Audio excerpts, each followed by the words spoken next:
नमस्ते दोस्तों। ये यहाँ पे हम क्या कर रहे हैं, ये इस वीडियो में हम लोग पी वाई क्यूज़ को सॉल्व करेंगे। ठीक है, यहाँ पे मैं सबसे पहले पॉलिटी के पी वाई क्यूज़ को उठा रही हूँ जो कि 2015 के हैं। ठीक है, उसके बाद हम लोग कंटिन्यू करेंगे 2016, 17, इस तरीके से हम 2025 तक के करेंगे। ठीक है, और उसके बाद में जब हमारे 2025 तक के कंप्लीट हो जाएंगे तो फिर हम 2015 से पीछे करेंगे, ताकि आपके कोई भी ईयर के पी वाई क्यूज़ ना छूटें। एटलीस्ट मतलब 1995 तक के तो करेंगे। और इसमें क्या लॉजिक लगाते हैं या फिर कैसे मतलब ट्रिक्स बताई जाती हैं जो हम लोगों ने भी देखी हैं, जो हम लोग के लिए भी काम करी हैं, तो वो कैसे मतलब एक क्वेश्चन को कैसे सॉल्व किया जा सकता है उसके बारे में बताएंगे। ठीक है, तो हम शुरू करते हैं। देखिए, यहाँ पे पहला क्वेश्चन है, with reference to 14th finance commission which of the following statement as are correct. देखिए, आप इसको जो है आप इस वाले क्वेश्चन को आप इकोनॉमी से भी रिलेट कर सकते हो और किससे रिलेट कर सकते हो, आप इसको पॉलिटी से भी रिलेट कर सकते हो। फाइनेंस कमीशन के टॉपिक से अगर देखा जाए तो आप इसको पॉलिटी से कंपैरिजन कर सकते हो। अदरवाइज तो ये मोस्टली इकोनॉमी का क्वेश्चन है। ठीक है, अब यहाँ पे क्या कहा जा रहा है, with reference to 14th finance commission. यहाँ पे 14th फाइनेंस कमीशन की बात की जा रही है और ये कब कब का है, 2015 का है। ठीक है, तो यहाँ पे किस चीज़ की बात हो रही है। देखिए, यहाँ पे कहा जा रहा है, it has increase the share of states in the central divisible pool from 32% to 42%। कि यहाँ पे क्या जो मतलब क्या होता है कि फाइनेंस कमीशन का काम क्या होता है। फाइनेंस कमीशन का काम होता है कि ये जो है डिवाइड करता है, बेसिकली पैसे को डिवाइड करता है सेंटर और स्टेट के बीच में। तो 14th फाइनेंस कमीशन ने क्या स्टेट्स को मतलब इंक्रीज कर दिया था उनका शेयर। मतलब वहाँ पे क्या था कि 32% अभी तक स्टेट्स को शेयर दिया जा रहा था, तो क्या उसके बाद में उसको इंक्रीज करके 42% कर दिया था। ठीक, पहला स्टेटमेंट ये है। It has made recommendation, second वाला है, it has made recommendation concerning sector specific grants. और क्या उसने ये रिकमेंडेशन दी थी फाइनेंस कमीशन ने कि आप जो है सेक्टर स्पेसिफिक ग्रांट्स प्रोवाइड करिए। ठीक है, अब इसमें पूछा select the correct answer using the code given flow. सबसे पहले आप ऑप्शंस की तरफ जाइए कि आपको ऑप्शन से बहुत ज़्यादा मतलब आइडिया लग जाता है कि क्या करना है। देखिए, अगर वहाँ पे दोनों स्टेटमेंट्स को एनालाइज करना है तो ठीक है, लेकिन कभी कभी स्टेटमेंट्स ऐसे आते हैं जिसमें हम एनिमिनेट कर सकते हैं, वो आगे आएंगे तो मैं आपको ज़रूर बताऊंगी। ठीक है, लेकिन अभी देखिए यहाँ पे क्या होगा, वन की बात हो रहा है, टू की बात कर रहा है, बोथ वन एंड टू की बात कर रहा है, नीदर वन एंड टू की बात कर रहा है। ठीक है, तो यहाँ पे क्या है कि यहाँ पे देखिए पहला स्टेट, अगर 14th फाइनेंस कमीशन की आप रिकमेंडेशन देखें, देखिए ये जो चीज़ें होती है ना, ये करंट अफेयर्स में काफ़ी ज़्यादा आती रहती हैं। तो आप करंट अफेयर्स के साथ जब लिंक्ड रहेंगे ना, तो ये चीज़ें आपके लिए बहुत नॉर्मल हो जाएगी। फाइनेंस कमीशन इतना ज़्यादा आता रहता है जब कोई रिकमेंडेशन देता है, जब न्यूज़पेपर में, तो वहाँ पे काफ़ी ज़्यादा रिकमेंडेशन मतलब वहाँ पे काफ़ी ज़्यादा हाईलाइट किया जाता है कि कितनी रिकमेंडेशंस रखी हैं कितनी नहीं। तो ये आप इजीली याद रख पाएंगे। ठीक है, ध्यान रखिएगा। और सबसे पहली बात ये होती है कि जब भी आप क्वेश्चन को सॉल्व करें तो ये जो प्रीवियस ईयर क्वेश्चन पेपर्स होते हैं, ये आपको ये बताते हैं कि आपको बेसिकली फाइनेंस कमीशन, जैसे आपको कोई टॉपिक पढ़ना फाइनेंस कमीशन का, तो फाइनेंस कमीशन का कितना कौन सा टॉपिक पढ़ना है, कितना पढ़ना है, क्या क्या उसमें मेन देखना है, क्या क्या उसने रिकमेंडेशंस दी हैं, कितना उसने शेयर डिसाइड किया है। इन सब चीज़ों को आप देखिए यहाँ से आइडिया लगा सकते हैं। उसने फाइनेंस कमीशन के बारे में पूछा और उसने क्या पूछा कि भैया ये बताओ कि पहले जो 32% था क्या उसका 42% किया है, क्या मतलब उसने शेयर बढ़ाया है स्टेट्स का, और दूसरा क्या उसने रिकमेंडेशंस दी है कि आप सेक्टर स्पेसिफिक ग्रांट्स दीजिए। ठीक है, तो ये सब चीज़ें आती हैं इसमें कि यहाँ पे 14th फाइनेंस कमीशन की बात करिए। और अभी क्या है, अभी हम 15th, हमारा 15th फाइनेंस कमीशन जो है काम कर रहा है। 16th फाइनेंस कमीशन अब जो है 2026 में आ जाएगा। ठीक है, तो ये 14th फाइनेंस कमीशन, क्योंकि 2015 के क्वेश्चन हैं तो ऑब्वियसली 14 के बारे में पूछेंगे। तो देखिए, मैंने कहा ना जैसे आपसे कि देखिए सब क्वेश्चन तो ऐसा नहीं होगा कि यार देखो मतलब सब ऐसे ही जो हैं सब ऐसे ट्रिक से हो जाएंगे या फिर जो है कुछ ना कुछ लॉजिक लग जाएगा। सब में ऐसा नहीं होता, आपको पढ़ना भी पड़ेगा। और ये काफ़ी ज़्यादा कॉमन है न्यूज़पेपर में, बार बार आपको बोल रही हूँ कि न्यूज़पेपर में आते रहते हैं। सो डोंट वरी, ये सॉल्व हो जाएंगे अगर आप ध्यान से पढ़ रहे हैं तो। ठीक है, देखिए इसमें क्या है कि जो पहला वाला पूछा गया ना कि 32% से 42% कर दिया गया स्टेट का शेयर, तो हाँ ये बिल्कुल सही है। तो इसमें पहला वाला क्या है वो सही है। ठीक है, अब दूसरे की बात करते हैं कि क्या it has made recommendation concerning sector specific grant, क्या इन्होंने सेक्टर स्पेसिफिक ग्रांट्स के लिए रिकमेंड किया था? नहीं, ऐसा नहीं है, इन्होंने सेक्टर स्पेसिफिक ग्रांट्स के लिए रिकमेंड नहीं किया था। ठीक है, तो इसमें पहला स्टेटमेंट आपका सही है लेकिन दूसरा वाला गलत है। ठीक है, दूसरा वाला सही नहीं है, तो यहाँ पे कौन सा हो जाएगा? One only. ठीक है, अब हम नेक्स्ट चलते हैं। देखिए अगला क्वेश्चन क्या है, consider the following statements regarding the directive principles of state policy. कौन सा क्वेश्चन है? डीपीएसपी का क्वेश्चन है। सबसे पहली बात कि आप क्वेश्चन को बहुत ध्यान से पढ़ें। देखिए मैं आपको अपना पर्सनल एक्सपीरियंस बताती हूँ। तो मैं क्या करती हूँ, मैं बहुत जल्दी क्वेश्चंस को पढ़ती हूँ और मैं कभी कभी क्वेश्चंस को पढ़ने में गलत कर देती हूँ। जैसे कभी नोट नहीं समझा, कि अगर उन्होंने ये पूछा कि कौन सा इसमें से सही नहीं है, नोट आया तो उसको स्किप कर दिया, अपने आप ही बाय डिफ़ॉल्ट ये समझ के चले कि तो सही होगा। ठीक है, या इसमें करेक्ट ही पूछ रहा होगा। तो ये गलती आप मत करिएगा। ठीक है, जब आप बार बार ये प्रैक्टिस करेंगे तो आपको ये आदत हो जाएगी, आपको पता चलेगा कि आप कौन सी गलती कर रहे हैं। इसलिए आप जो है PYQs को धीरे धीरे सॉल्व करते रहिए। ठीक है, आप समझते रहिए। और सबसे पहला यही है कि सबसे पहले आप जो वीडियो देख रहे हैं आप उसको पॉज करिए 2 मिनट के लिए, जैसे क्वेश्चन आता है, और खुद सोचिए कि क्या होगा इसका आंसर। कोई बात नहीं, गलत ही तो होगा। ठीक है, यहाँ सीख रहे हैं ना हम लोग। सो गलत करने से मत डरिए। ठीक है, जो भी है आप पोज करिए, आप उसका जितनी आपको नॉलेज है उस हिसाब से आंसर करने की कोशिश करिए। ठीक है, और देखिए कि आप कहाँ पे गलती कर रहे हैं। ठीक है, अब ये पढ़ते हैं। देखिए ये क्वेश्चन किसका है? डीपीएसपी का है। और सबसे मैं जो करती हूँ, मैं आपको वो बताती हूँ मैं क्या करती हूँ, पहले ये पढ़ लेती हूँ, consider following statement regarding the directive principles of state policy. ठीक है, उसके बाद पढ़ती हूँ, which of the statement given above is are correct. इसमें से कौन सा सही मतलब इसमें क्या करना है, कि सही बताना है कि गलत बताना है, या फिर क्या पूछ रहा है क्वेश्चन में, ये पढ़ती हूँ। क्योंकि कभी कभी क्या करती हूँ मैं, नोट छोड़ देती हूँ। ठीक है, कभी नोट दिया है मान लिया क्वेश्चन में, उसने पूछा कि कौन सा सही नहीं है ये बताओ, और मैंने उसको बाय डिफ़ॉल्ट ये समझ लिया कि सही पूछ रहे होंगे। ठीक है, तो ये गलती आपको नहीं करनी है। ठीक, फिर बाद में ऑप्शंस पे देख लीजिए। अच्छा, one one only, two only, इस तरीके से हैं। अब देखिए यहाँ पे पढ़िए, डीपीएसपी के बाद अब हम फर्स्ट स्टेटमेंट पढ़ते हैं। क्या है? The principles spell out the socio economic democracy in the country. कि डीपीएसपी में जो प्रिंसिपल्स दिए गए हैं, क्या वो सोशो इकोनॉमिक डेमोक्रेसी की बात करते हैं, कि देश में हमारे सोशो इकोनॉमिक डेमोक्रेसी होनी चाहिए? पहला स्टेटमेंट ये। दूसरा क्या है?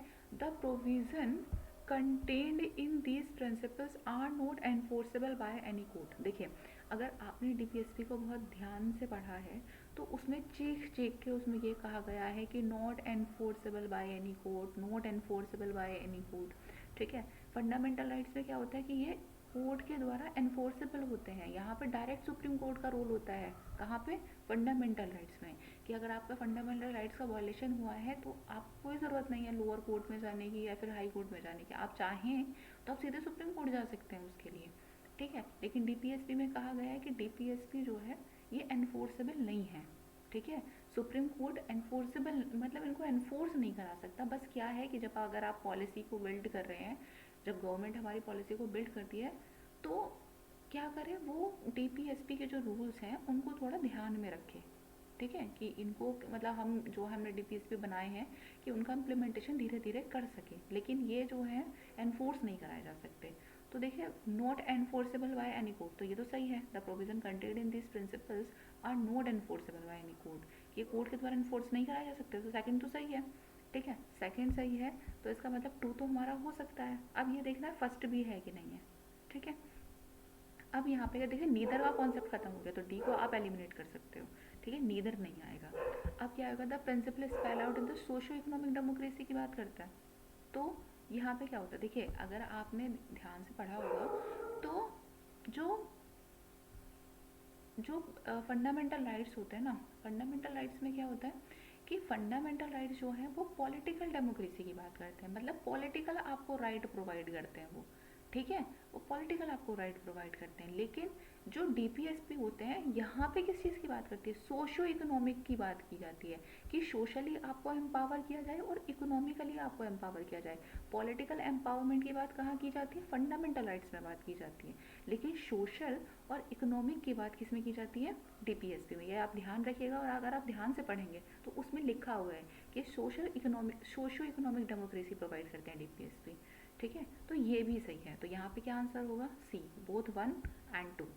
ठीक है, अब हम आगे बढ़ते हैं। कुछ कन्फ्यूज़न हो तो आप जो है वो आप मुझे कमेंट सेक्शन में बताइएगा।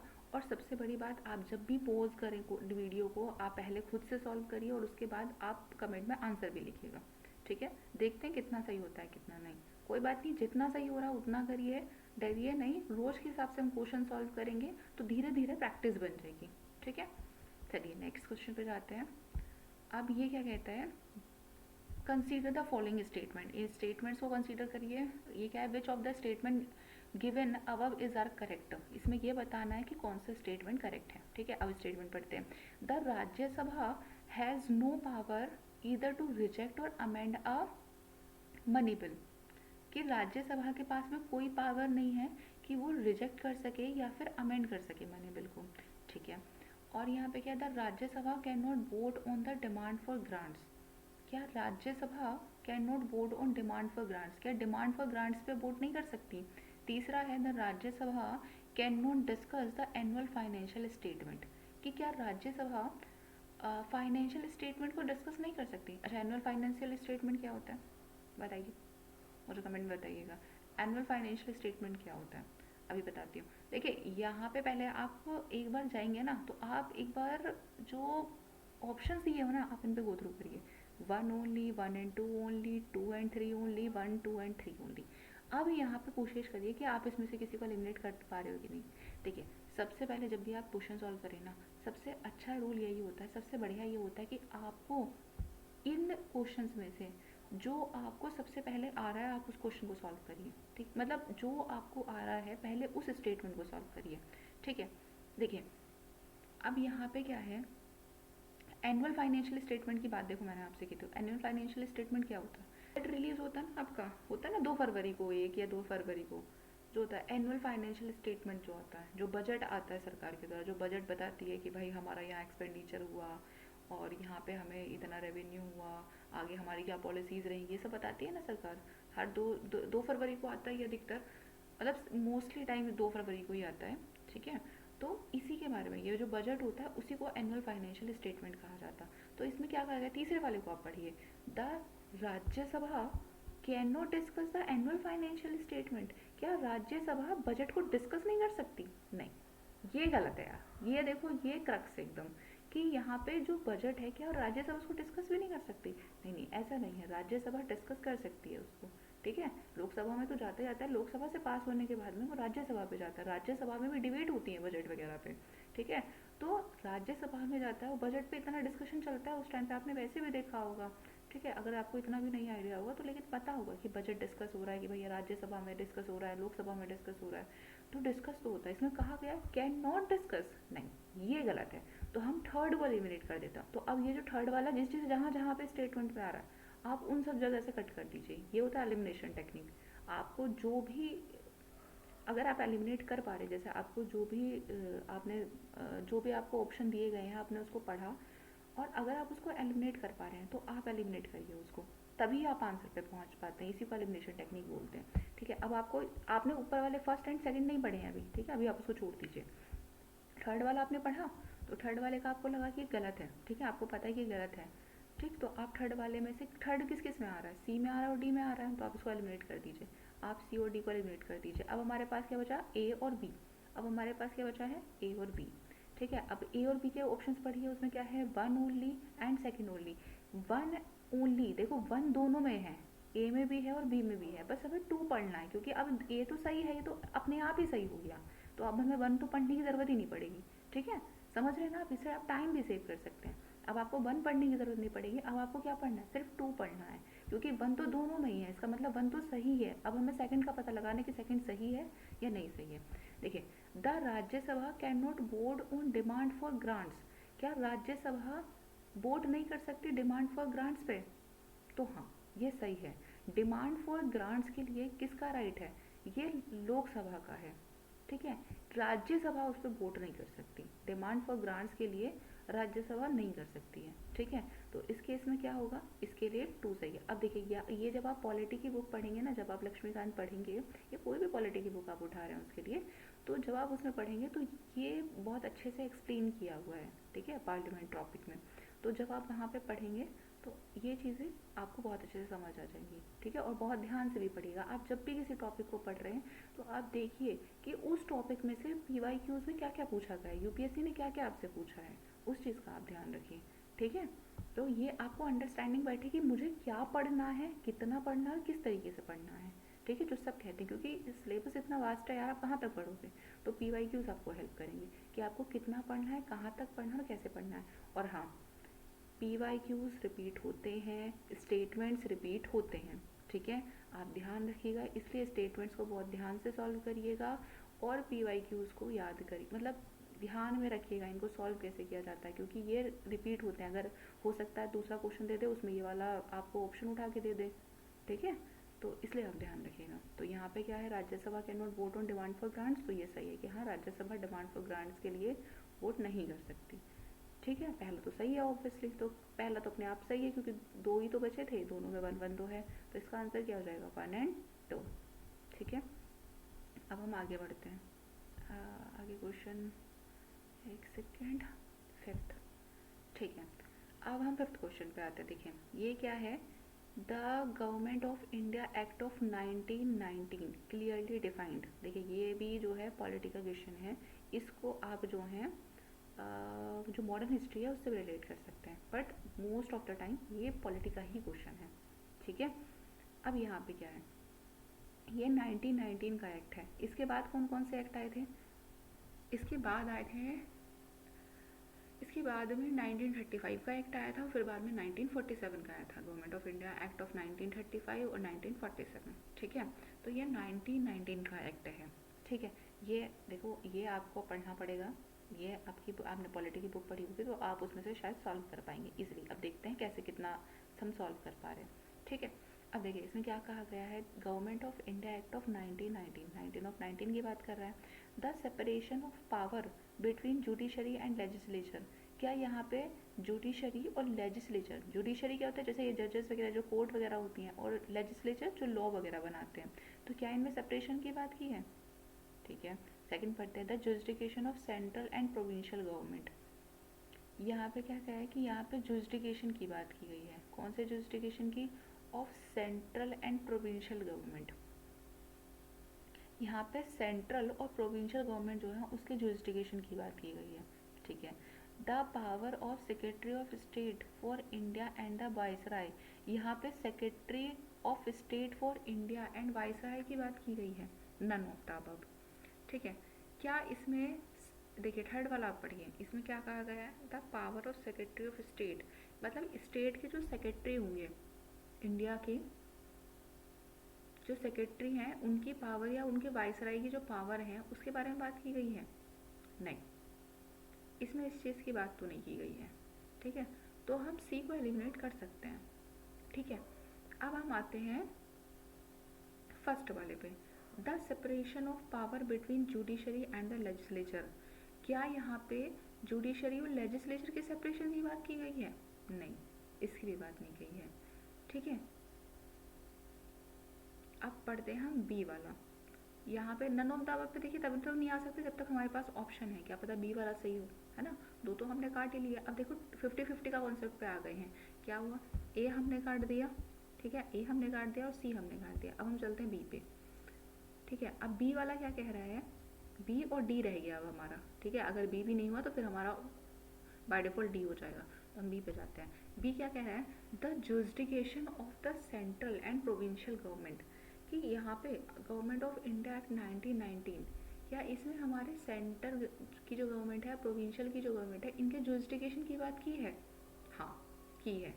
देखिए गवर्नमेंट ऑफ इंडिया एक्ट 1919 आपको ये याद होगा, तो इसमें क्या कहते हैं, प्रोविंशियल और जो सब्जेक्ट्स होते थे ना, प्रोविंशियल और जो सेंट्रल सब्जेक्ट्स थे, यहाँ पे उनको डिफाइन करने की बात की जाती है कि कौन कौन से सब्जेक्ट्स होते हैं, एक ट्रांसफर्ड होते हैं, एक रिजर्व्ड होते हैं।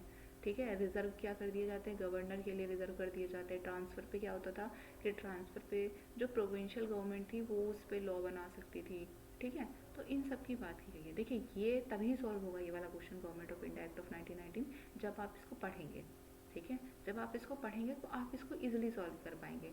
सो डोंट वरी, थोड़ा सा ध्यान से पढ़िए स्टेटमेंट्स को, तो आप इनको सॉल्व कर पाएंगे। लेकिन अगर आपने पढ़ा है तो इसको पहले, ठीक है, आपने गवर्नमेंट ऑफ इंडिया 1919 को पढ़ा है तो आप इसको सॉल्व कर पाएंगे। इसका ऑप्शन क्या होगा, the jurisdiction of central and provincial government, कि यहाँ पे जुरिस्डिक्शन की बात की गई है, तो बी ऑप्शन है। अब इससे आगे का कुछ चलते हैं।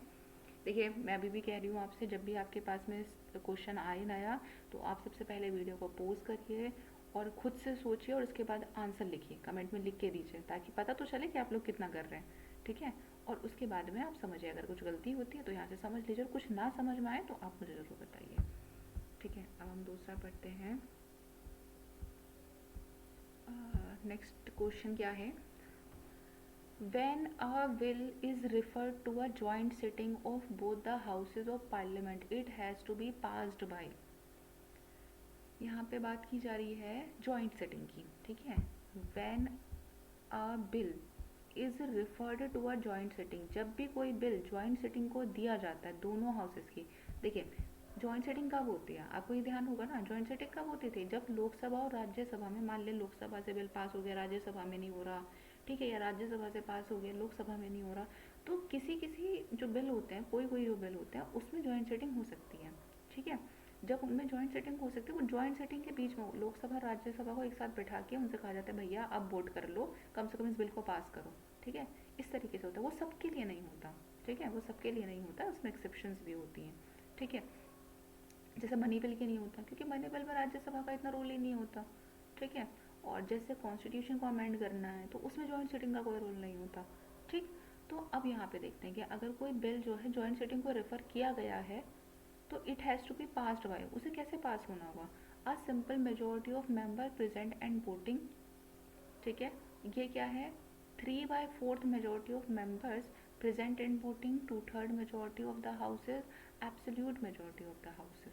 देखिए इसमें क्या कहा गया है कि ये बताना है कि अगर मान लिया कोई भी बिल जो है जॉइंट सिटिंग के पास पहुंच गया, अगर when a bill is refer to a joint sitting, अगर कोई बिल जॉइंट सिटिंग के पास पहुंच गया तो वो कैसे पास होगा, किस तरीके से, किस टाइप की मेजोरिटी यहाँ पे काम करेगी, सिंपल मेजोरिटी लगेगी, 3/4 की लगेगी, सेकेंड 2/3 की लगेगी, या फिर एब्सोल्यूट मेजोरिटी लगेगी।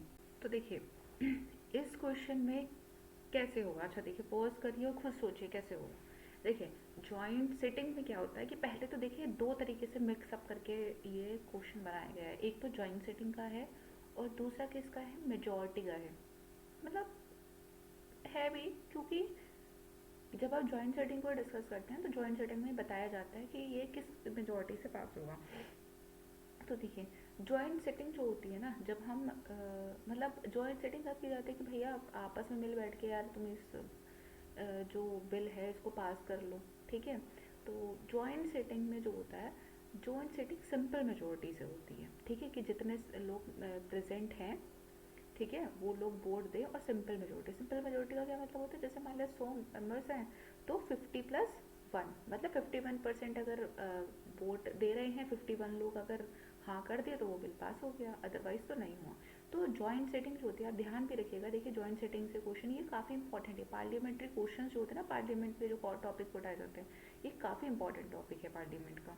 ठीक है, तो जॉइंट सेटिंग, मनी बिल, ठीक है, मेजोरिटी, कौन सी मेजोरिटी से कौन सा काम हो रहा है, ठीक है, या फिर जैसे जो कॉन्स्टिट्यूशन अमेंडमेंट बिल होता है उसको उस पर जॉइंट सेटिंग लागू होती है कि नहीं होती है, वो कौन सी मेजोरिटी से पास होता है। ठीक है, तो ये काफ़ी इंपॉर्टेंट क्वेश्चन है। तो जॉइंट सेटिंग क्या होती है, यहाँ पे सिंपल मेजोरिटी से हो जाता है, तो इसका ऑप्शन जो होगा वो 1 होगा कि ये सिंपल मेजोरिटी से काम करता है। ठीक है, यहाँ पे 3/4 मेजोरिटी या 2/3 या एब्सोल्यूट मेजोरिटी की ज़रूरत नहीं होती, सिंपल मेजोरिटी से काम हो जाता है। ये बेसिकली पूरा का पूरा किस पे है कि आप इसको पढ़िए, और जब आप जॉइंट सेटिंग पढ़ेंगे तो जॉइंट सेटिंग को थोड़ा सा ध्यान से पढ़ें। ठीक है, ये जो PYQs है ना, ये आपको यही बताते हैं कि आप क्या करें, आप जो टॉपिक्स आ रहे हैं, जैसे जॉइंट सेटिंग एक थीम सी हो गई। ठीक है, पार्लियामेंट्री थीम है वैसे तो जॉइंट सेटिंग उसका एक टॉपिक हो गया जहाँ पे बात की गई है कि मेजोरिटी की बात की गई है। जो भी टॉपिक आएंगे वो आगे रिलेट करते रहेंगे हम, ठीक है। अब हम इसका अगला क्वेश्चन पढ़ते हैं, 7th। देखिए यहाँ पे क्या है, the government of India has established NITI Aayog to replace the. देखिए नीति आयोग कब आया था, अच्छा बताइए नीति आयोग कब आया था, कमेंट करके बताइए, जो लोगों ने पढ़ा है एटलीस्ट वो तो आंसर करिए कि नीति आयोग कब आया था। देखिए नीति आयोग आया था 2015 में, जब देखिए जब ये बीजेपी की गवर्नमेंट आई थी ना, एनडीए की गवर्नमेंट आई थी, तो एनडीए की गवर्नमेंट ने जो है वो एक बॉडी को रिप्लेस किया था जिसकी जगह वो नीति आयोग लाई थी। उससे पहले क्या चलता था, उससे पहले चलता था प्लानिंग कमीशन, ठीक है। ये जो कांग्रेस की गवर्नमेंट थी उससे पहले, तो वो क्या था, प्लानिंग कमीशन पे काम करती थी। और नीति आयोग जो है, जब 2015 में जब बीजेपी की गवर्नमेंट आई, एनडीए की गवर्नमेंट आई, तब उन्होंने चेंज करके प्लानिंग कमीशन को हटा दिया, नीति आयोग लाए। क्योंकि क्या करते हैं सब लोग, एक दूसरे की पॉलिसी को मतलब कंटिन्यू नहीं करते, अपनी पॉलिसी लाने की कोशिश करते हैं कि भैया उन्होंने प्लानिंग कमीशन चलाया था, नहीं हम उसको प्लानिंग कमीशन को कंटिन्यू नहीं करेंगे, हम जो है अपनी एक नई बॉडी बनाएंगे नीति आयोग। तो उन्होंने उसको हटा दिया प्लानिंग कमीशन को, और किसको लेके आए, नीति आयोग को लेके आए, ठीक है। नीति आयोग भी एक अच्छा टॉपिक है जो लिखा हुआ है, ठीक है, उसमें आपको आराम से मिल जाएगा लक्ष्मीकांत में, तो आप उसको पढ़िएगा। तो यहाँ पे इसका ऑप्शन आंसर क्या होगा, प्लानिंग कमीशन, ठीक है, कि government of India has establish NITI Aayog to replace the. तो नीति आयोग का किसको, मतलब नीति आयोग लाया गया लेकिन किसको रिप्लेस करके लाया गया, तो प्लानिंग कमीशन को, ठीक है। देखिए अब ऐसे भी आप समझ सकते हैं, क्या लॉ कमीशन रिप्लेस हुआ, ये सब फाइनेंस कमीशन, तो क्या ये रिप्लेस हुआ, नहीं, फाइनेंस कमीशन तो अभी भी है। ह्यूमन राइट्स कमीशन क्या अभी भी रिप्लेस हुआ, नहीं, ये अभी भी है, अभी भी चल रहा है। लॉ कमीशन, क्या लॉ कमीशन रिप्लेस हुआ, नहीं, अभी भी लॉ कमीशन की रिकमेंडेशन आती रहती है। तो प्लानिंग कमीशन ही है जिसके बारे में हमने नहीं सुना है, तो थोड़ा सा आप आइडिया लगा भी सकते हैं, ठीक है। लेकिन ये बेसिकली जब आप नीति आयोग पढ़ेंगे तो आपको पता चल जाएगा, सबसे शुरू में लाइन में यही लिखा हुआ है कि भैया नीति आयोग 2015 में लाया गया और प्लानिंग कमीशन को रिप्लेस करके लाया गया, ठीक है। नेक्स्ट क्वेश्चन पे चलते हैं, 8th। 8th क्या कह रहा है, the executive power of the union, consider the following statement, the executive power of union of India is vested in the prime minister. The prime minister is the ex officio chairman of civil services board. अच्छा पहले ये देखते हैं, which of the following statements, which of the statements given above is are correct। इनमें से कौन कौन से statements correct हैं ये बताना है, ठीक है।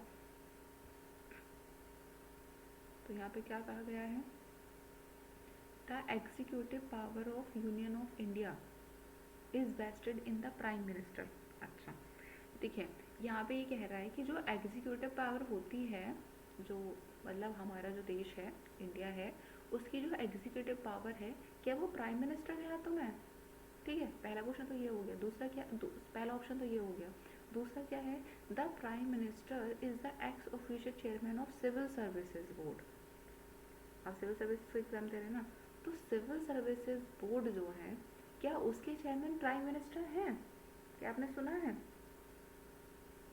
बताइए आप मुझे, आप कमेंट करके बताइएगा और आप पोज करिएगा, बड़ा अच्छा क्वेश्चन है ये, कि क्या प्राइम मिनिस्टर जो हैं वो सिविल सर्विसेज बोर्ड के चेयरमैन होते हैं, नहीं, देखिए सेक्रेटरी होते हैं, ठीक है। इसके जो सिविल सर्विसेज बोर्ड होता है, यूपीएससी के चेयरमैन को तो सेक्रेटरी बताते हैं ना, कि सेक्रेटरी हैं, ठीक है। यहाँ पे कोई कभी प्राइम मिनिस्टर का नाम सुना है कि प्राइम मिनिस्टर इसको लीड करते हैं, नहीं, प्राइम मिनिस्टर इसको लीड नहीं करते हैं।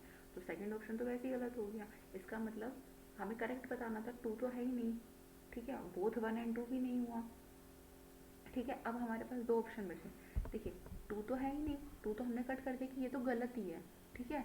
और दोनों करेक्ट होने की पॉसिबिलिटी क्या है कि बोथ 1 और 2, ये भी गलत हो गया, क्योंकि जब 2 ही गलत हो गया तो ये भी गलत हो गया 2 वाला, ठीक है। अब हम देखते हैं कि पहला सही है या हमारा कोई सा भी सही नहीं है, 2 ऑप्शन बचे हमारे पास में।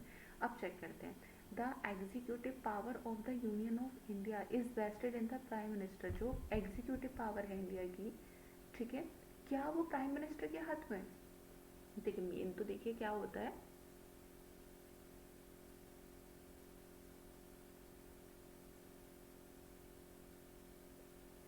सॉरी, देखिए क्या होता है कि मेन देखिए, मेन तो क्या होता है कि सारे जो डिसीजन आप ऊपर से देखेंगे ना, तो सारे डिसीजन कौन लेते हैं? मेन काम तो प्राइम मिनिस्टर होता है। यहाँ पे प्रधानमंत्री ज़्यादा मतलब लाइमलाइट पे रहते हैं ना, कि हमारे देश का प्रधानमंत्री को हमारा सारी पावर, अब जैसे इस टाइम मोदी हैं तो मोदी के पास में ही सारी, नरेंद्र मोदी के पास में ही सारी पावर हैं, सब कुछ वो चला रहे हैं, ठीक है। लेकिन हम लोग के, अगर आप कॉन्स्टिट्यूशन को पढ़ेंगे तो यहाँ पे ऐसा नहीं होता। देखिए यहाँ पे मेन पावर ऑब्वियसली जो सारी है वो जो प्राइम मिनिस्टर के पास में ही है, लेकिन एग्जीक्यूटिव पावर का जो हेड माना जाता है ना, जो एग्जीक्यूटिव पावर में जो हेड माने जाते हैं वो प्रेसिडेंट को माना जाता है, ठीक है। क्योंकि जो भी आप क्या कर रहे हैं, आप प्रेसिडेंट के नाम पे सब कुछ कर रहे हैं, ठीक है। आप प्रेसिडेंट के नाम पे ही सब कुछ कर रहे हैं, प्राइम मिनिस्टर हैं तो, लेकिन प्राइम मिनिस्टर किसके नाम पे सब कुछ कर रहे हैं? प्रेसिडेंट के नाम पे। जैसे मान लीजिए, ऐसे समझ के चलिए आप कि अगर हमारी कोई ट्रीटी साइन होनी है, जैसे मान लीजिए फ्रांस के साथ में हमारी कोई ट्रीटी साइन होनी है, तो प्राइम मिनिस्टर अपने नाम पे नहीं करेंगे, प्राइम मिनिस्टर जो है प्रेसिडेंट के नाम पे करेंगे, ठीक है। वो प्रेसिडेंट के नाम पे साइन करते हैं कि इंडिया के जो प्रेसिडेंट है उनके नाम पे हम ये साइन कर रहे हैं ट्रीटी, ठीक है। तो प्रेसिडेंट का मेन रोल होता है। एग्जीक्यूटिव का जो रोल होता है, एग्जीक्यूटिव में जो हेड होते हैं या उसकी जो पावर होती है, वो बेसिकली प्रेसिडेंट के साथ में, डिसीजन सारे प्राइम मिनिस्टर लेते हैं, वो बात सही है, लेकिन उनके नाम पे होता है। जैसे नाम चलता है ना कि प्रेसिडेंट का नाम चल रहा है, तो वही चीज़ है कि प्रेसिडेंट के नाम पे हो रहा है, लेकिन काम कौन कर रहे हैं? प्राइम मिनिस्टर कर रहे थे। लेकिन एग्जीक्यूटिव पावर किसके हाथ में है? प्रेसिडेंट के नाम पे होती हैं वो चीज़ें। तो पहला भी गलत है। The executive power of the union is vested in the prime minister, नहीं, गलत। अगर ये होता, the executive power of the union of India is vested in the president, तो हाँ, ये बिल्कुल सही है। ये एग्जीक्यूटिव पावर जो मिलती है इंडिया में, वो किसके नाम पे है? प्रेसिडेंट के नाम पे है, तो हाँ ठीक है, ये सही होता है। लेकिन यहाँ पे क्या है? Prime minister. आप ध्यान रखिएगा, इसको यहाँ क्या लिख रहा है? प्राइम मिनिस्टर, तो ये गलत हो गया, इसलिए वन भी गलत हो गया। तो क्या ऑप्शन बचा? Neither one and nor two, ठीक है। अब देखिए इसमें क्या है, the provision in fifth schedule and six schedule in the constitution of India are made in order to. देखिए यहाँ पे किसकी बात की गई है? The provision in fifth schedule and sixth schedule in the constitution. आपको कॉन्स्टिट्यूशन का फिफ्थ शेड्यूल और सिक्स शेड्यूल पता है? कितने शेड्यूल है? अच्छा मुझे कमेंट में बताइए, मैं आपको नहीं बताऊंगी, ये मुझे आप कमेंट बताइए कि हमारे कॉन्स्टिट्यूशन में कितने शेड्यूल हैं, आपका रिवाइज भी होता रहेगा, ठीक है।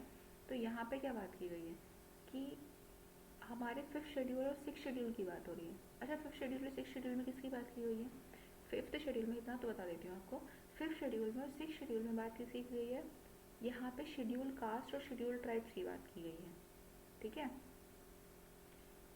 फिफ्थ वाले में शेड्यूल कास्ट और शेड्यूल ट्राइब्स की जो पूरे देश भर में है उनकी बात की गई है, और सिक्स शेड्यूल में जो 4 स्टेट हैं नॉर्थ ईस्ट के, ठीक है, उनकी बात की गई है। अच्छा कौन कौन से हैं ये भी बताइएगा। मैं आपको थोड़ा सा हिंट दे देती हूँ, उसकी शॉर्ट फॉर्म है AMMT, ठीक है, AMMT, मैंने इसको ऐसे याद किया है। तो आप मुझे इसको पूरा कमेंट में बताइएगा कि इसका नाम क्या है पूरे का, ठीक है, कि AMMT का क्या नाम है, जो सिक्स शेड्यूल में है। यहाँ पे 4 स्टेट्स की बात की गई है नॉर्थ ईस्ट की। फिफ्थ में शेड्यूल कास्ट और शेड्यूल ट्राइब जहाँ पे भी हैं पूरे देश में, उन सब की बात की गई है। तो देखिए यहाँ पे पहला क्वेश्चन है, protect the interest of schedule tribes. क्या शेड्यूल ट्राइब्स के इंटरेस्ट को प्रोटेक्ट करने की बात करता है? ठीक है, हाँ। अब बी पे जाते हैं। पहले आप क्वेश्चन को पढ़ लीजिए, आप एकदम से टिक करने की बजाय अच्छा है सबसे पहले आप सारे ऑप्शन पे गो थ्रू करें, ठीक है। अब यहाँ पे क्या, determine the boundaries between states. क्या स्टेट्स की बाउंड्रीज को डिटरमाइन करता है? Third, determine the powers authority and responsibility of panchayats, ठीक है। Protect the interest of all the border states, क्या करता है? देखिए इसमें सारे एकदम अलग अलग दे रखे हैं, तो आपको फिफ्थ और सिक्स शेड्यूल पता है अगर, आप तो उसको बहुत आराम से कर सकते हैं, बहुत ईजी क्वेश्चन है। देखिए सबसे पहले लास्ट वाले से शुरू करते हैं, D, protect the interest of all the border states, नहीं, कि क्या सारे बॉर्डर स्टेट्स के इंटरेस्ट को प्रोटेक्ट कर रहा है? नहीं, ये फिफ्थ और सिक्स शेड्यूल में बात नहीं करता है। Determine the power authority and responsibility of panchayat, panchayat की क्या पावर होंगी, अथॉरिटी होंगी, इन सब की बात कर रहा है? नहीं, इसकी बात भी नहीं कर रहा है। यहाँ पे क्या है, determine the boundaries between states, क्या स्टेट्स के बीच में क्या क्या बाउंड्रीज हैं इसको डिटरमाइन कर रहा है? नहीं, इसकी बात भी नहीं कर रहा है। तो हमारे पास एक ही ऑप्शन बचा जो मैंने आपको बताया था कि फिफ्थ शेड्यूल में शेड्यूल कास्ट और शेड्यूल ट्राइब की बात हो रही है, और सिक्स शेड्यूल में किसकी, शेड्यूल्ड ट्राइब्स की बात हो रही है जो नॉर्थ ईस्ट में रहती है, उसके भी मेन 4 जो स्टेट्स हैं उनकी बात हो रही है। तो यहाँ पे क्या होगा इसका option A, protect the interest of scheduled tribe. देखिए ये बेसिकली ऐसे क्वेश्चन है जो आप खुद पढ़ेंगे और आपने थोड़ा बहुत भी अच्छे से पढ़ा है तो आप ये आराम से सॉल्व कर लेंगे, सो डोंट वरी। ठीक है, ये क्या क्वेश्चन है, with reference to union government consider the following statement. Union government के रेफरेंस में आपको स्टेटमेंट एनालाइज करने हैं। क्या, पहला, the department of revenue is responsible for the preparation of union budget that is presented to the parliament. ठीक है, पहले ये देख लेते करना क्या है इसमें। Which of the statement given above is are correct, ये पता नहीं कि कौन कौन से स्टेटमेंट इसमें सही हैं। ठीक है, कि डिपार्टमेंट ऑफ रेवेन्यू, पहला क्या है कि डिपार्टमेंट ऑफ रेवेन्यू क्या रेस्पॉन्सिबल होता है कि यूनियन बजट को प्रिपेयर करने में, मतलब जो पार्लियामेंट में बजट प्रेजेंट किया जाता है उसको उसको मतलब बनाने की रिस्पॉन्सिबिलिटी किसकी होती है, उसको प्रिपेयर करने की रिस्पॉन्सिबिलिटी किसकी होती है, कौन सा डिपार्टमेंट उसको तैयार करता है, ये पूछना चाह रहा है इसमें कि क्या डिपार्टमेंट ऑफ रेवेन्यू जो है वो यूनियन बजट की प्रिपरेशन करता है, क्या वो रिस्पॉन्सिबल है कि वो यूनियन बजट को प्रिपेयर करे। ठीक है, पहला क्वेश्चन तो ये है। नो, सेकंड क्या है, no amount can be withdrawn from the consolidated fund of India without authorisation from the parliament of India. ये कंसोलिडेटेड फंड ऑफ इंडिया जो है उसमें से कोई भी अमाउंट विड्रॉ नहीं किया जा सकता जब तक पार्लियामेंट से ऑथराइज ना करा लिया जाए, मतलब जब तक पार्लियामेंट की परमिशन ना मिल जाए तब तक आप कंसोलिडेटेड फंड ऑफ इंडिया से कोई भी अमाउंट नहीं विड्रॉ कर सकते। दूसरा ये है। तीसरा क्या है, all the disbursement made from public account also need the authorisation from the parliament of India. क्या जितनी भी डिसबर्समेंट हो रही है, मतलब जितना भी पैसा पब्लिक अकाउंट से जा रहा है या जहाँ जहाँ खर्च हो रहा है, तो क्या वो जहाँ जहाँ भी खर्च होगा या उसे यूज़ करने से पहले आपको पार्लियामेंट ऑफ इंडिया की, पार्लियामेंट से मतलब परमिशन लेनी पड़ेगी, ऑथराइज कराना पड़ेगा। अब इसमें ऑप्शन पे देखिए 1 and 2, 2 and 3, 2 only, 1, 2 and 3। ठीक है, आप इन क्वेश्चंस को सबसे पहले ये देखिए कि आप इसमें से कौन सा सॉल्व कर पा रहे हैं, अपोज करिए और देखिए कि इन स्टेटमेंट में से आप सबसे पहले क्या सॉल्व कर पा रहे हैं, किस तरीके से आप एलिमिनेट कर पा रहे हैं। अगर आप एलिमिनेशन टेक्निक इसमें लगा सकते हैं तो देखिए, मैं सबसे पहले सेकंड वाला चूज कर रही हूँ। No amount can be withdrawn from consolidated fund of India without the authorisation from parliament of India. जब तक हम पार्लियामेंट ऑफ इंडिया से ऑथराइज ना करा लें, उनकी परमिशन ना लें, तब तक हम कंसोलिडेटेड फंड ऑफ इंडिया से 1 रुपया भी नहीं निकाल सकते। तो ये बात बिल्कुल सही है।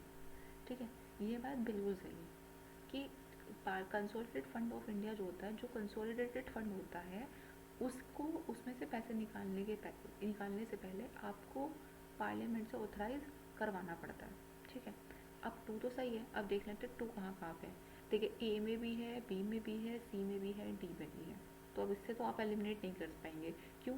क्योंकि चारों के चारों ऑप्शन में प्रेजेंट है। देखिए कहाँ कहाँ पे है, 2 में भी है, इधर भी 2 है, इधर भी 2 है, इधर भी है, इसका मतलब ये सब में है।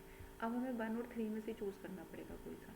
देखिए, अगर हम 1 और 3 की बात करें तो आप ये बताइए, आपने बजट वगैरह अगर पढ़ा होगा, आपने कुछ बेसिक नॉलेज आपके पास में होगी, तो बजट को प्रिपेयर कौन करता है, बताइए कौन करता है। जल्दी आप मुझे कमेंट बॉक्स में बताइएगा कि इसको तो कौन प्रिपेयर करता है। देखिए, डिपार्टमेंट ऑफ रेवेन्यू इसको प्रिपेयर नहीं करता। इसको कौन प्रिपेयर करता है, डिपार्टमेंट ऑफ इकोनॉमिक अफेयर्स।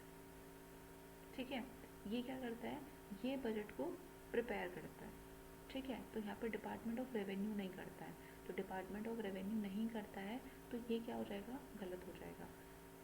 ठीक है, अगर आपने 1 गलत कर लिया तो आपका अगर ए कट हो गया तो 1 इसमें है ए में, तो ये भी चला गया, और डी में है ये भी चला गया, ये भी कट हो गया। ठीक है, तो ए और बी तो नहीं है। ठीक है, और बी तो सब में ही है। अब हमें 3 को और पढ़ना है कि 3 है या नहीं है। ठीक है, ये और पढ़ना है हमें। तो ये कैसे देखेंगे, देखिए अभी करते हैं यहाँ पे थर्ड वाला और देखते हैं।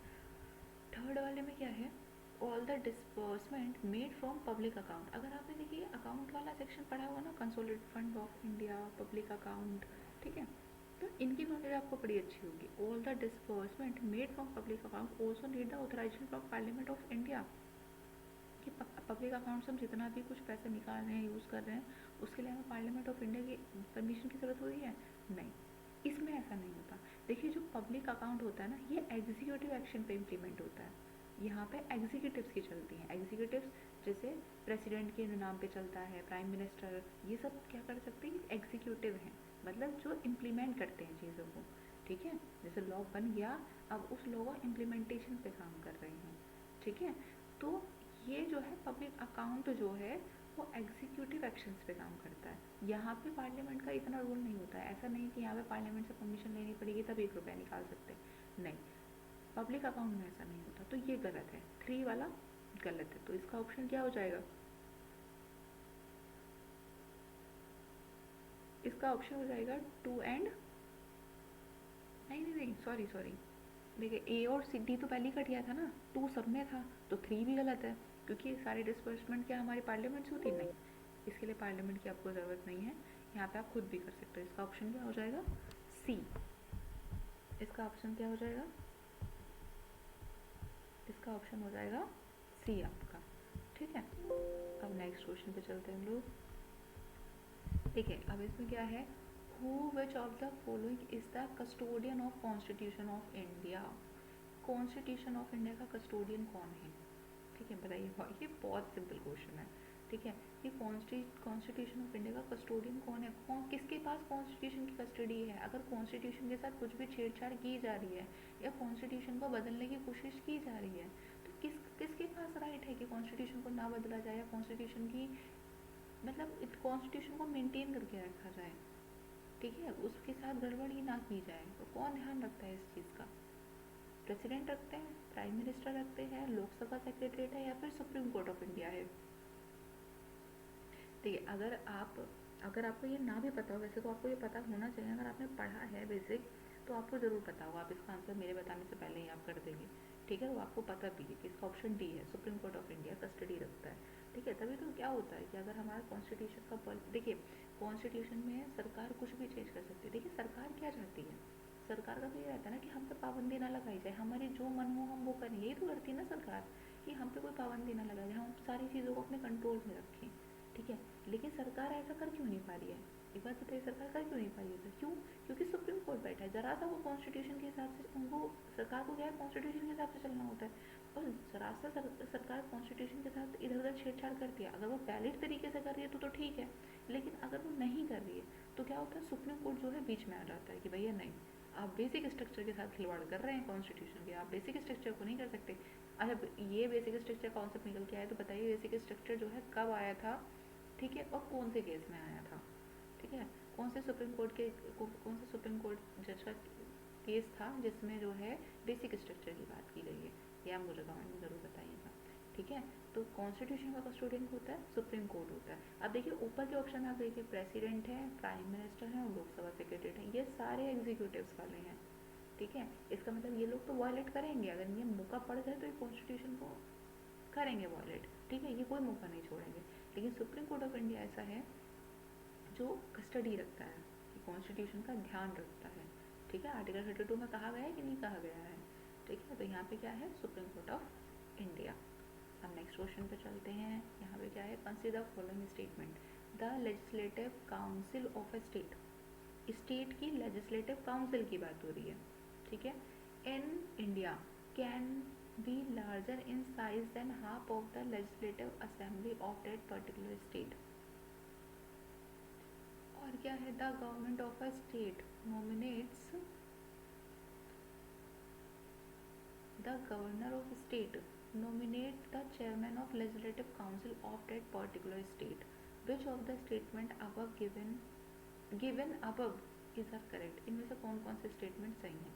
नहीं, देखिए यहाँ पे क्या होता है कि लेजिस्लेटिव काउंसिल और लेजिस्लेटिव असेंबली में क्या होता है कि लेजिस्लेटिव असेंबली में जितने भी लोग होंगे, ठीक है, तो लेजिस्लेटिव काउंसिल में उसका 1/3 से ज़्यादा नहीं होना चाहिए। जैसे ऐसे मान के चलिए कि 210 लोग हैं आपके किसमें, लेजिस्लेटिव असेंबली में। ठीक है, कि आपके लेजिस्लेटिव असेंबली जो है ना, आपके लेजिस्लेटिव असेंबली में कितने लोग हैं, 210 लोग हैं। ठीक है, और तो आपके लेजिस्लेटिव काउंसिल में कितने होते हैं, उसका 1/3 होना चाहिए। तो कितने हो सकते हैं, 70 लोग हो सकते हैं आपके बस।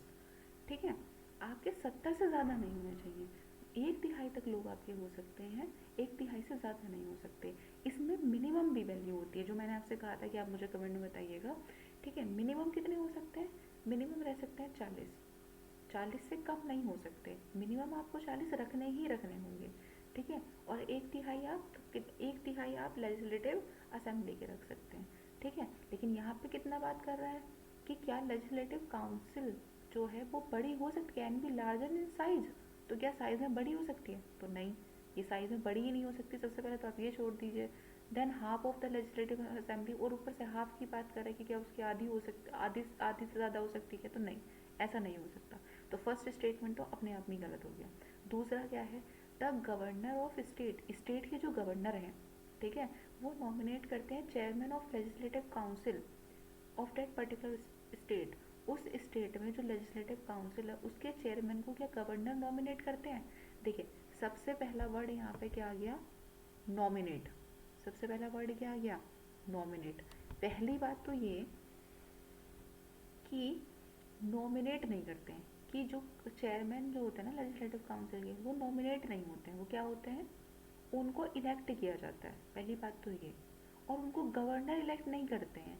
वही जो जो काउंसिल के मेंबर होते हैं ना, लेजिस्लेटिव काउंसिल के जो सारे मेंबर्स होते हैं, वही आपस में मिलके अपने आप में से किसी एक को इलेक्ट करते हैं कि हम में से कौन बनेगा। ठीक है, अपने आप में से, जैसे हम लोग 10 लोग हैं, हम 10 लोग अपने आप में से चुन लें कि हम में से कौन बनेगा, वो भी इलेक्शन के थ्रू होता है। ठीक है, कि वो इलेक्ट कर लेंगे हम में से कौन बनेगा। यहाँ पे गवर्नर ऑफ स्टेट जो है नॉमिनेट नहीं करते, नॉमिनेशन का कोई रूल नहीं है। तो यहाँ पे नॉमिनेट शब्द ही गलत है, नॉमिनेट नहीं होते, यहाँ पे इलेक्ट होते हैं। तो यहाँ पे ये भी गलत हो गया। तो इसका आंसर क्या हुआ? इसका आंसर हुआ D, neither one no two. यहाँ पे कोई सा भी सही नहीं है, ये दोनों ही गलत है। ठीक है, समझ आया? अगर कुछ प्रॉब्लम है तो आप मुझे बताइएगा। ठीक है, अब इसको ध्यान से पढ़िएगा, ये टॉपिक्स काफ़ी इंपॉर्टेंट, मैंने कहा था ना पार्लियामेंट काफ़ी इंपॉर्टेंट है, ये सब पार्लियामेंट्स का ही पार्ट है। ठीक है, अब नेक्स्ट जो क्वेश्चन है वो क्या है? To uphold and protect the sovereignty, unity and integrity of India is a provision made in. देखिए, आप इसको डबल इन्वर्टेड कोमा में देख रहे हैं ना, तो ये कहाँ पे लिखा है? अगर आपने कॉन्स्टिट्यूशन को पढ़ा है अच्छे से, तो आपको पता चल जाएगा ये कहाँ का है। आपको तो ऑप्शन देखने की जरूरत नहीं पड़ेगी। यहाँ पे किसकी बात कर रहा है कि आपको अपहोल्ड करना है, प्रोटेक्ट करना है सॉवरेनिटी को, इंटीग्रिटी को, इंडिया की इंटीग्रिटी, सॉवरेनिटी और उसके इंटरेस्ट को प्रोटेक्ट करना है। ठीक है, सॉवरेनिटी को, इंटीग्रिटी को, यूनिटी को प्रोटेक्ट करना है। तो किस में बात की गई है इसकी? इसकी बात की गई है फंडामेंटल ड्यूटीज़ में। डी ऑप्शन है इसका। किस में बात की गई है? फंडामेंटल ड्यूटीज़ में। देखिए, प्रियम्बल में भी बात की गई है, प्रियम्बल में भी यूनिटी, इंटीग्रिटी की और सॉवरेनिटी की बात की गई है। ऐसा नहीं है, आप कंफ्यूज हो सकते हैं इसमें भी कि प्रियम्बल में भी बात की, लेकिन पूरा सेंटेंस पढ़िए आप, डबल इन्वर्टेड कोमा में जो है, to uphold, to uphold and protect the sovereignty, unity and integrity of India, ये पूरी लाइन कहाँ पे लिखी हुई है? फंडामेंटल ड्यूटीज़ में 51 का ए जो है उसमें लिखी हुई है पूरी की पूरी बात। ठीक है, 51 ए में ये पूरी की पूरी लाइन लिखी हुई है। ये word sovereignty, unity and integrity ये प्रियम्बल में भी आते हैं, ऐसी बात नहीं है कि नहीं आते, आते हैं। ठीक है, लेकिन ये पूरी की पूरी लाइन कहाँ लिखी हुई है? फंडामेंटल ड्यूटीज़ में लिखी हुई है। इसलिए यूपीएससी ने इतना इलेबोरेट करके दिया है ताकि आप कंफ्यूज ना हो। ठीक है, तो ये आप ध्यान रखिएगा कि आपको ऐसे क्वेश्चन दिए जा सकते हैं, लेकिन आप इसको अच्छे से देखिए और समझिए कि ये लिखा हुआ कहाँ है। ठीक है, आप पूरा पढ़िए कि कहाँ कहाँ पे कैसी चीज़ें लिखी हुई हैं। ठीक है, और पीवाई उसको ज़रूर सॉल्व करते रहिए ताकि आपको आइडिया लगा रहे। ये क्वेश्चन समझ आया? चलिए आगे बढ़ते हैं। अगला क्वेश्चन क्या है? देखिए, अगला क्वेश्चन है, the fundamental object of Panchayati Raj system is to ensure which among the following, कि जो पंचायती राज सिस्टम है हमारे यहाँ पे, उसका फंडामेंटल ऑब्जेक्ट क्या है? यहाँ पे इसकी बात कर रहे हैं। देखिए, इसमें देखते हैं, select the correct answer using the code given below. ठीक है, इनमें से सही आंसर को पकड़ना है। ऑप्शन इस तरीके से देते हैं। ठीक है,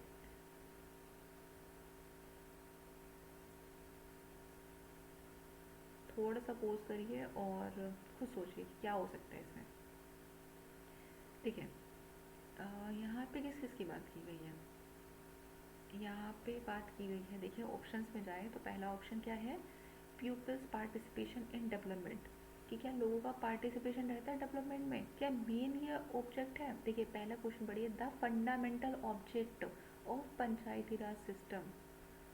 पंचायती राज सिस्टम का फंडामेंटल ऑब्जेक्ट क्या है, ठीक है, बेसिक चीज़ क्या है उसकी। तो क्या हो, पॉलिटिकल अकाउंटेबिलिटी आए, डेमोक्रेटिक डिसेंट्रलाइजेशन का आना, और फाइनेंशियल मोबिलाइज करना हो उनका।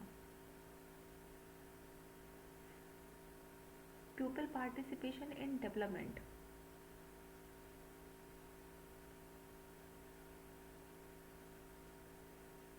लोगों का पार्टिसिपेशन हो डेवलपमेंट। हाँ ये हो सकता है। देखो अगर हम जनरल सोचें तो पंचायत जो बनी होती है, देखिए आप बहुत सारे लोग गाँव से भी बिलोंग करते हुए आए थे या शहरों से भी, तो क्या काम होता है कि लोगों को पार्टिसिपेट कराया जाता है ताकि वो डेवलपमेंट में काम कर सकें, ठीक है, यही तो होता है। तो हाँ ये हो सकता है, वन हो सकता है इसका आंसर, ठीक है।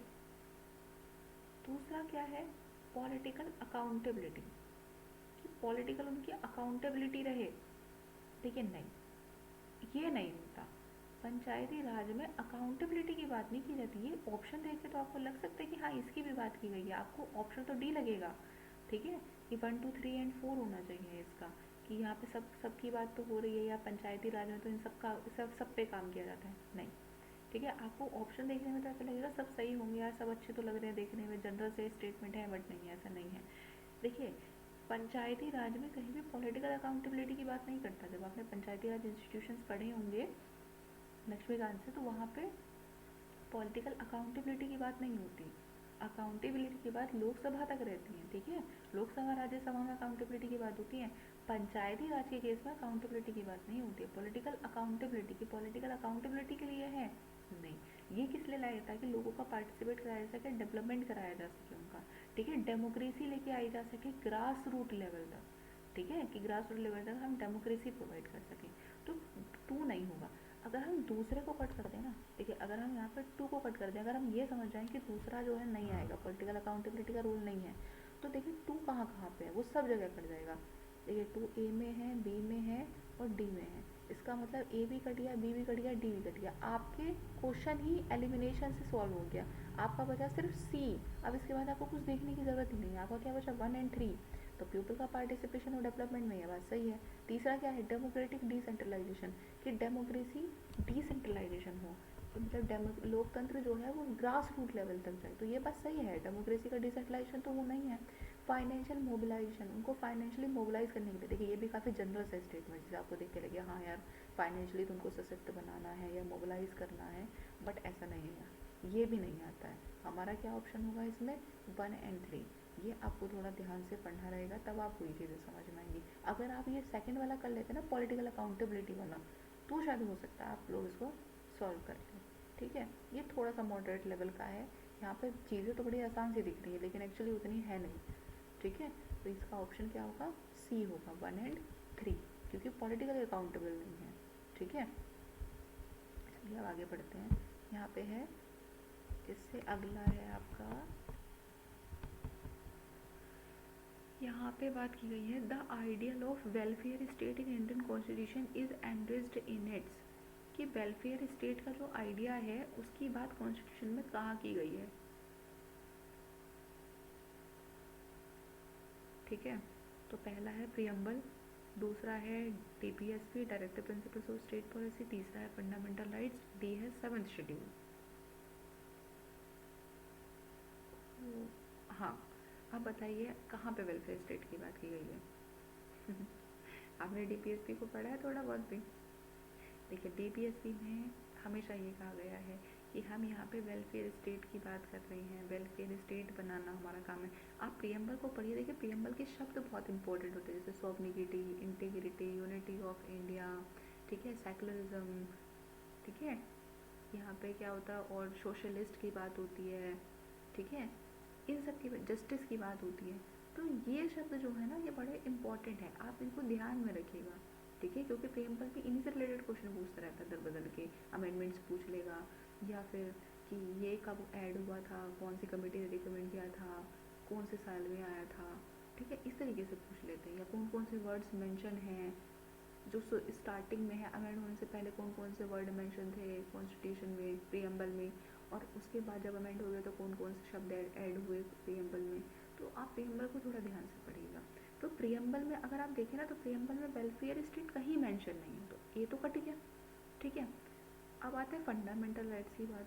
फंडामेंटल राइट्स में आपके राइट्स की बात हो रही है, वेलफेयर स्टेट को ठीक है माइनॉरिटीज़ वाले आप टॉपिक से समझ सकते हैं कि भाई ठीक है यार, माइनॉरिटी को थोड़ा वेलफेयर की बात की गई है, या फिर कहीं ना कहीं चाइल्ड जो चाइल्ड जो मतलब एट्रोसाइड्स होते हैं उन सबको प्रिवेंट करने की बात हो रही है, बच्चों पे जो अत्याचार हो रहे हैं, फोर्स लेबर को अबॉलिश करने की बात कर रहा है, अनटचेबिलिटी को अबॉलिश करने की बात कर रहा है, बट वहाँ पे वेलफेयर स्टेट का कहीं वर्ड नहीं है। जो वेलफेयर स्टेट देखिए डबल कोमा में लिखा हुआ है, मतलब ये वर्ड कहीं वेलफेयर स्टेट यूज़ हो रहा है फंडामेंटल राइट्स में?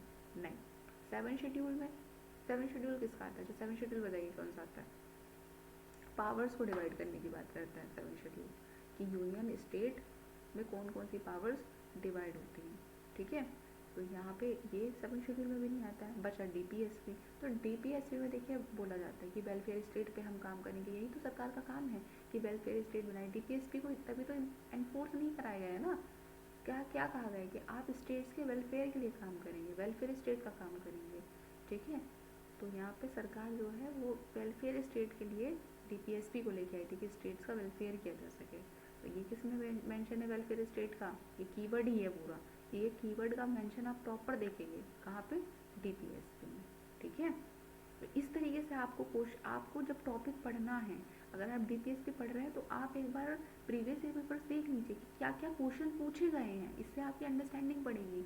इसमें आपको ध्यान रहेगा कि मुझे किस चीज़ पे बहुत ध्यान देना है, ठीक है।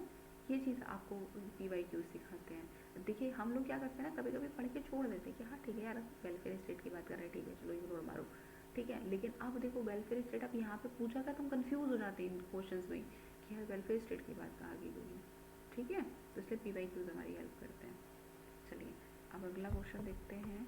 अगला question, there is a parliamentary system of government in India because, यहाँ पे पार्लियामेंट्री सिस्टम है। इंडिया में कौन सा सिस्टम यूज़ होता है?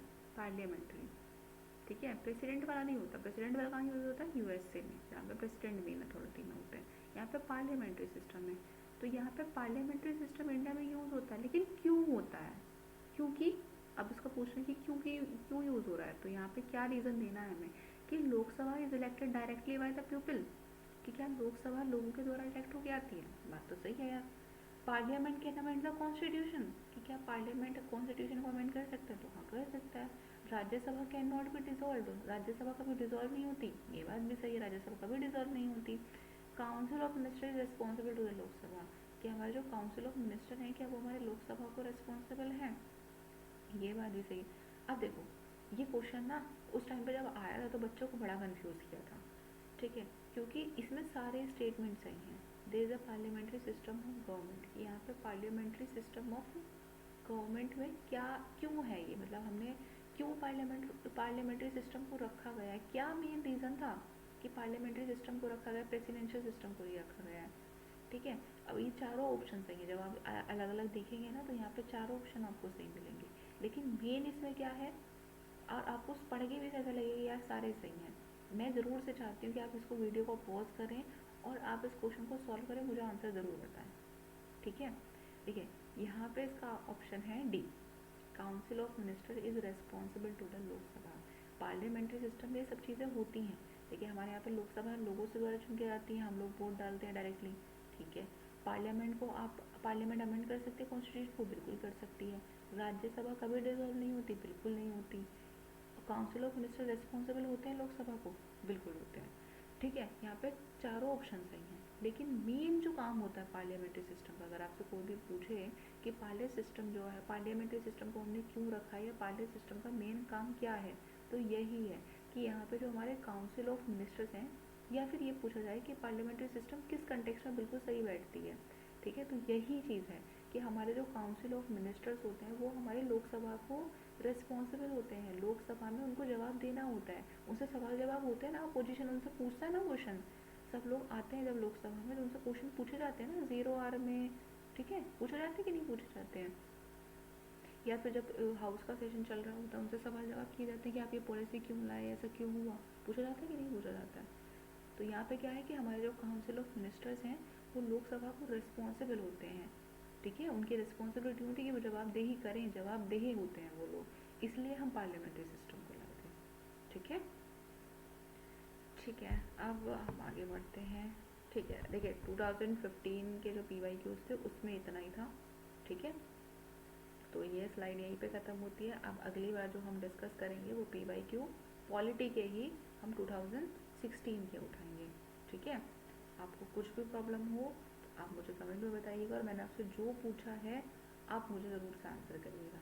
ठीक है, ताकि मुझे भी तो पता लगे ना आप लोग कितनी एक्सरसाइज कर रहे हैं, कितना काम कर रहे हैं। ठीक है, आप भी मेरे साथ कोऑपरेट करिए और मुझे भी बताइएगा कि क्या सब चल रहा है आपको, क्या इसमें चाहिए और एडिशन। ठीक है, चलिए ठीक है, नमस्ते।